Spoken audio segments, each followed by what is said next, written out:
No need to count it. Often it becomes very, very subtle. And still there might be a thought arising. There are thoughts arising here and there. But awareness is more spacious. So thought arises within the meditation, within the awareness. It's seen, but it's just like poof and it's gone.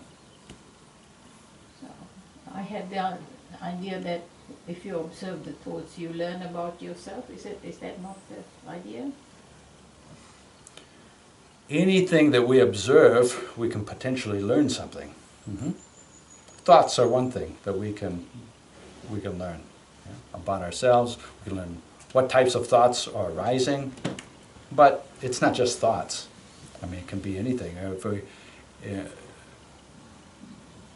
How we perceive things, right? The content of the thought, observing our emotions is very important. Maybe just meditating and suddenly a certain emotion comes up.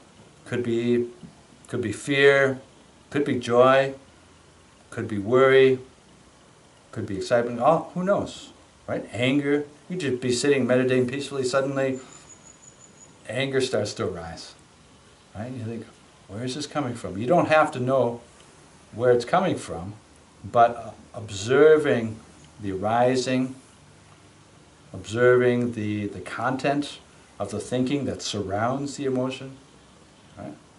Observing our reaction, right?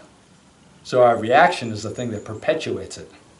Thought or emotion may arise, but then what do we do with it? If we simply react with acceptance and awareness, then the energy will dissipate of that emotion. Well, energy will dissipate fairly quickly. But if we react with grasping, holding on, perpetuate believing the story, then it will get stronger and stronger and can amplify.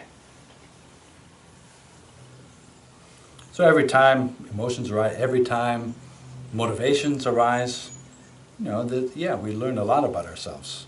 We have a certain self-image that is based on not paying close attention to ourselves, right? Everybody does.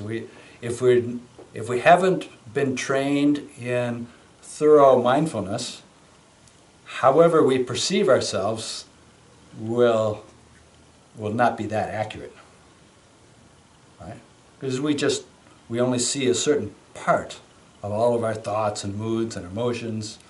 Maybe we identify or pay attention to our good intentions, right, or the good things we do, or sometimes it's the opposite.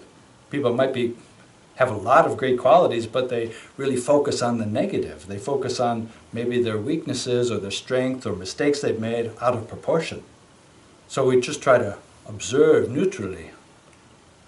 And you can see that there are a lot of wholesome motivations that come up, but also a lot of defilements. Right? And that's very natural. Right? A lot of defilements arise, anger, desires, even sleepiness, selfishness, confusion, right? There's a lot that can arise. And just watching those, observing those, of course, we're going to learn a lot about ourselves.